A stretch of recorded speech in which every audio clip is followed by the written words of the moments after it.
Hello, my royal lovelies. Welcome back to the channel, and of course, welcome to my home. Today, we are broadcast from the royal bedchamber, no less. And it definitely is a 4-strand of pearl kind of day today. Right, another day, another Harry disaster, darlings. We have 2 Harry stories to talk about today. We'll get to the out-of-court settling at the end. But first of all, I want to talk about the developing story of why did Harry make that mad 5,000-mile, 24-hour dash, transatlantic, unsolicited dash across the pond to see his father? There has been much speculation, and we discussed many different options and reasons on this channel. But it appears that I think we have found the real reason. So last night, Harry was presenting an NFL award. I'm not going to pretend that I know anything about NFL, other than that it is a big deal in the US, not really over here, but in the US, big major deal. He was presenting an award, and he presented that award. It does show that was probably the reason why he had to be back to do that. Although he could have cancelled, if he was so, stricken with compassion and sympathy and wanted to be with his father because he's such a loving son, he could have cancelled the NFL award presentation. But let's park that for a moment. I think it all becomes clear. Everything with the Sussex, the truth always outs. Sometimes we have to wait years. Sometimes, as in this case, we have to wait just a matter of days. So Harry has this, I would imagine, planned event to go to. And then the news breaks that the king has had his diagnosis. The king calls Harry. That then sends the Montecito monster, the ginger lapdog puppy, and all at Snake Mountain in Montecito into an absolute frenzy of worry, because everything with the Sussexes is PR. It's all PR. That's all they think about. And the first thing, rather than thinking about, oh, my poor father, the first thing they thought about was, oh my God, isn't it going to look really bad if I appear at an awards ceremony looking all razzle-dazzle and all happy and all singing and all dancing, when there's just been a diagnosis of that nature, and I haven't been to see my father first. You can see how the minds of the Montecito monster works. So I think there was this mad, oh my goodness, what shall I do? I think I need to get to the UK first. I need to tip off the press. I need to make a big palaver, cars, police escorts, luggage, and I need to see my father. And even if it's for just, 12 minutes, 30 minutes, 40 minutes, whatever it turned out to be, that's enough. And that people will be gullible and they won't ask any questions. Well, how wrong could Harry be? We can see straight through it. It's like he's so transparent. It's unbelievable. So he makes the mad dash and then appears at the award show 24 hours later, without cancelling the show. If Harry had been so worried about his father, he'd have cancelled the award show, his appearance, and then he would have stayed X amount of days in the UK. It's all part of a convoluted PR scheme to try and win the Sussex's favour. And of course, there are Sussex stans, I think they're known as squaddies, who will believe anything that Harry and Meghan tell them. If Harry and Meghan told them that the sky was, falling down tomorrow, they would believe them. It's that way. So Harry tries this, so then he's seen at the award ceremony, and of course he's seen his father first. But what we do know from all of this is that Harry has prioritised the award show over his father. How dastardly, and how uncompassionate can you be? We all knew that there was a motive, and we did not expect that motive to appear so quickly. And it just did. Everything with the Sussexes always outs. And it just makes him look absolutely appallingly terrible, and almost as monstrous as the Montecito monster, I have to say. So yes, it was a complete PR stunt. We now know what the motive was. He didn't want to cancel his probably paid for appearance. He's probably being paid to present that award. He didn't want to cancel that. He didn't want to cancel the exposure. He didn't want to lose face. But the problem is, it's backfired, and he has lost face massively, because we all know, Harry, we all know. So yes, you can imagine, can't you, the Montecito monster sat there, jiggling her pearls, saying, Harry, this is how she speaks in real life. See, I think she's cast some kind of illusion. Harry thinks she speaks all, oh Harry, oh Harry, oh Harry. But really, what she's actually saying is, oh, Harry, you need to get over there right now. And you need to go there and you need to save some face. Yes, you do. Go over there now and show some compassion for your father, even if you don't care.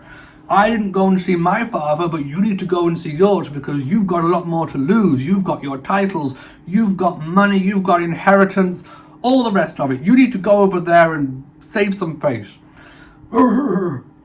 Yes. That's the voice, the real voice of the Montecito monster. Oh, I'm Megsy baby. Yes.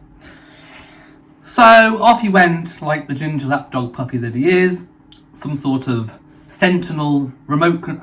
He's almost being remote controlled, isn't he? It's terrible. He's like a Stepford husband. Anyway, let's hope that there is some glimmer of the old Harry left in there somewhere. Harry, blink once. Blink once if you want saving. Just blink once, honestly. Show us a sign. Blink once and we'll come and rescue you. Honestly. A man that was universally loved in the UK has been reduced to this charade, this pantomime, this utter PR performance disaster that we see before us now. It's pitiful. It's pitiful. Will we ever get the man back that we lost? I don't know. At this rate, no. Anyway, let's go now. Now that we know the real reason as to why Harry was in such a hurry, let's move on to... I think he will be thinking it's a victory, but it's not, and here is why. So, we all know that Harry has numerous legal cases going on. The phone hacking is just one of them. We know that he was awarded £140,000 in damages for the 33 sample cases of the 100 and something articles that he's presented. Of the 33, only 15 were found to be of a result of phone hacking. So let's work on a principle that half of his claims would be thrown out, or not believed, or not considered to be phone hacking. He could have brought those extra 100 cases to court. Of course, he's paying extortionate legal fees. I mean, the only person that's going to win out of this really is his lawyer, David Sherborne, who, again, preyed on Harry. I mean, Harry is such a gullible fool at the moment that, he's easy pickings for those who are manipulators, who are narcissistic manipulators. He's easy fodder. I mean, that doesn't absolve him of his own decision making, of course, but he's easy pickings. His vulnerable state of mind, and I think we all know he does have a vulnerable state of mind, has just made him an easy target for certain monsters out there to prey on. Anyway, so of course the case was rumbling on, and Harry has made an offer to the newspaper group to settle out of court. And of course, using this special clause, if the newspaper refused the offer to settle, then if they were found culpable or, guilty, if you like, that would mean that the damages for the newspaper would be far, far, far higher. So, working on the basis that half of the cases would probably be found to be phone hacking, I think the newspaper had to make a very clever choice. Do we back out now and pay a lot less, or, a lot less to Harry, or do we carry on fighting when we already know that, 15 of the 33 sample cases didn't go our way? So I think they had to make, a head choice, what I would call a head choice. It had to make sense. Make it make sense? They made it make sense. So they accepted Harry's offer. I also think for Harry to make the offer, it shows that he didn't want any further humiliation. And let's not forget that in order to get this compensation and to get the apology that he'd already had an apology for 3 times, has cost him a lot of it's cost him confirming that these stories were actually true. In other words, so, we now know about lots of different things confirmed by Harry that we didn't know were confirmed previously. So he's not done himself, he's not the sharpest tool in the book, my loves. It's not going on in here. So I liken it to the phrase, cutting off your nose to spite your face. He's definitely cut his nose off to spite his face. I don't actually know what he's benefited really from this, but we'll get to that in a moment. We'll talk more about that. So the newspaper group accepts his offer, and an intermediary payment, an intermittent, whatever it's called, intermediary payment of £400,000 has been paid to cover legal costs. So, just as I said before, the only one with dollar or pound signs ringing in his eyes is David Sherborne. He's the big winner out of all of this. When he saw Harry, he sees a walking bag of money. That's what he sees. I'm gonna get that bag of gold. Yes, that's exactly what he sees. Gold. So 400,000 immediately to help cover Harry's legal fees. They've got to pay all of his legal fees. And then there will be a compensation that's been described as substantial. So I'm sure there will be figures banding around, but at the moment, as of making this video, there has been no official figure released or confirmed. So be careful when you are listening to other people if they're spouting out figures. 400,000 has already been paid to help cover the legal costs. Further legal cost payments will be made, and then there is going to be a compensation that's described as substantial. Some experts are saying it would be round about the same, so between the £300,000 and £500,000 mark are what is being touted but not confirmed. Now, William, don't forget, settled out of court without the pantomime and the charade and the performance of all of this going on, and he was rumoured to have got over £1 million. So you have to wonder, and he got a private apology. And Harry already had, several apologies previously. So one does wonder what Harry was actually getting out of this. All he's done really is rack up loads of, expensive costs, which will be covered. He'll get some compensation, but not anywhere near as much as what William got.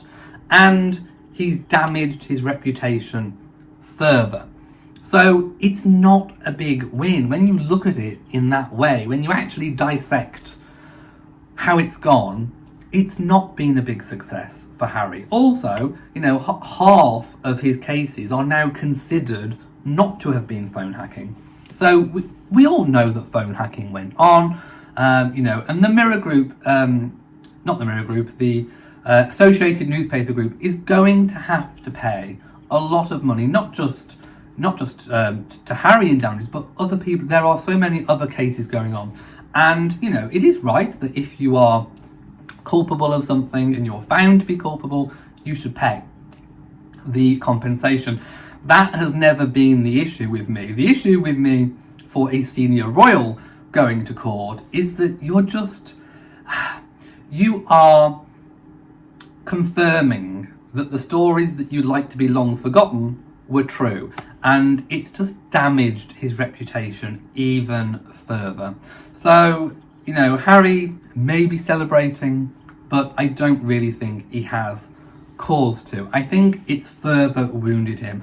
Remember, I likened the Harry and Meghan Archewell, Snake Mountain ship, if you like, a bit like the Titanic. It's been mortally affected, it's been hit, it's been wounded, and it's only a matter of time before it sinks.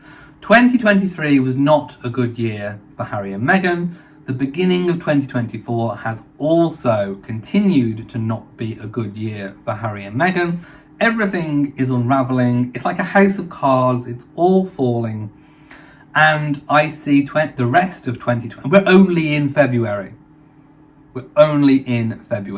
It's going to get worse and worse and worse and worse. And I think by the end of the year, the ship is going to be halfway down to the base of the Atlantic, honestly. And I think 2025 is going to be the ultimate finish. It's going to be the finisher year, because they are going down. Get over here! And they're going to be KO'd. My prediction is Netflix are not going to renew the contract in 2025. They're going to continue to have a massive downward PR spiral because they bring it on themselves. I mean, someone said in the comments, when did you turn? When did you turn on Harry and Meghan? When did your opinions change? My opinion, it's not me that's changed. Don't go thinking I haven't changed. What has changed are Harry and Meghan. What they have been doing, what they have been saying, their deeds, their thoughts, their words, their actions towards others, their level of compassion to the Duke of Edinburgh, the Queen, his father, his brother, his whole family, Meghan's father, their whole attitude, what they say, what they do. That is what informs not just me, that informs other people's thoughts and opinions about Harry and Meghan. They are the creators of their own destiny. All of this, all the negative press, all the bad PR has been brought on by themselves.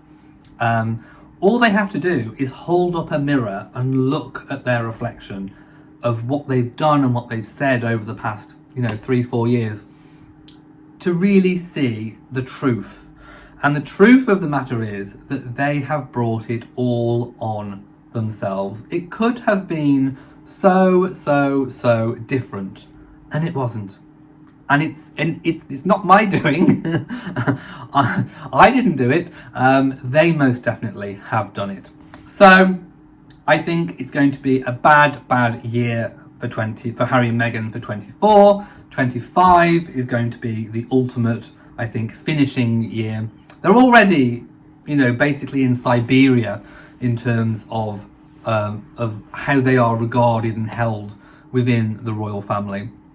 Harry's visit was completely unsolicited.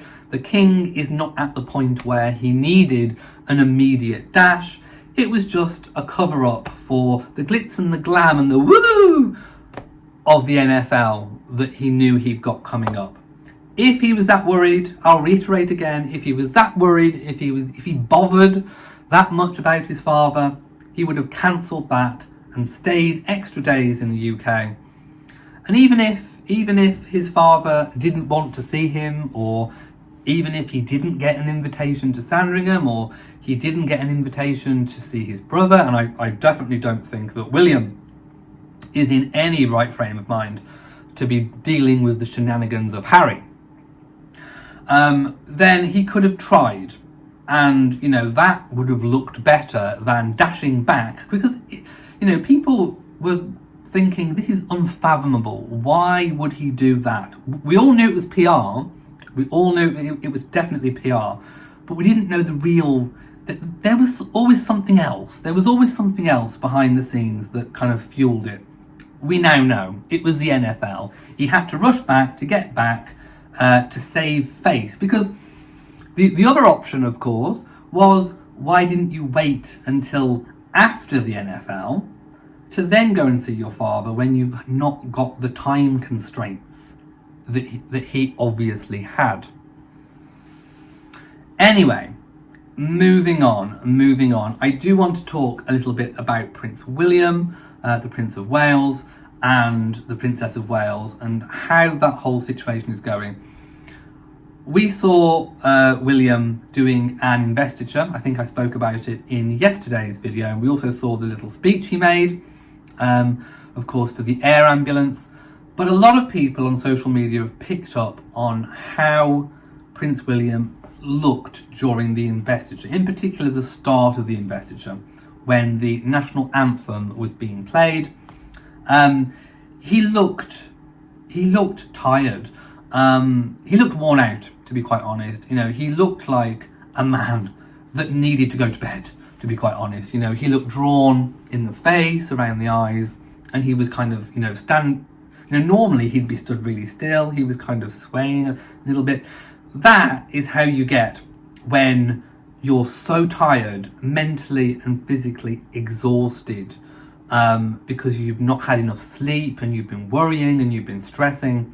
He's under a lot of strain, and I know this. I can say this because when I was coming back from my recent holiday, we were literally travelling for 24 hours. We didn't sleep on the plane because the seats were kind of really uncomfortable.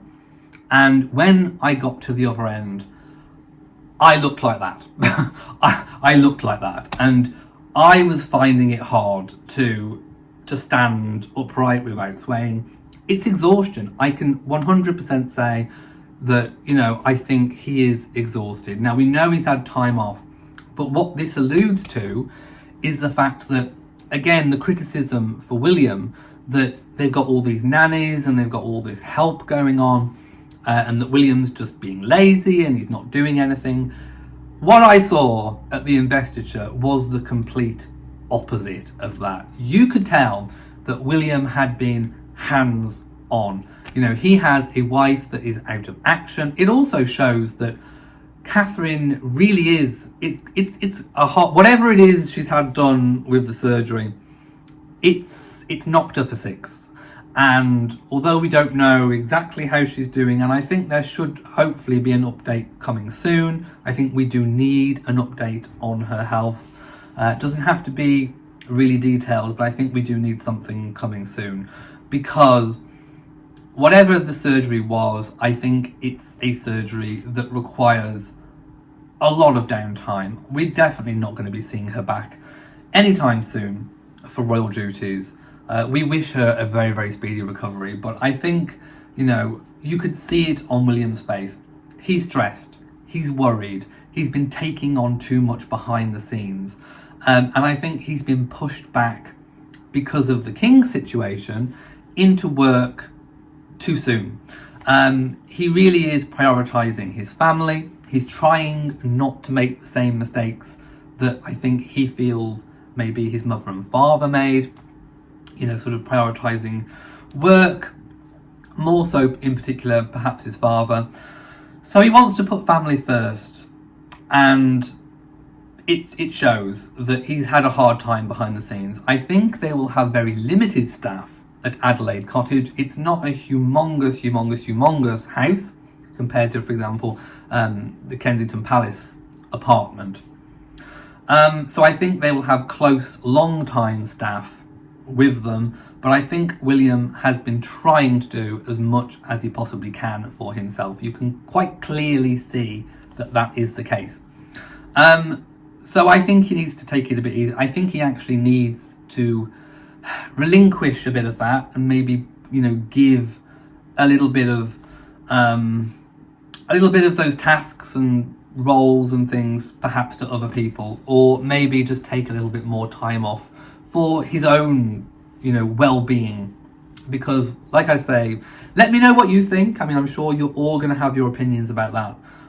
But I saw someone that was just really exhausted. He was shattered. He was just really, really shattered. He was tired. I mean, he got on with the investiture fine. But just that moment of,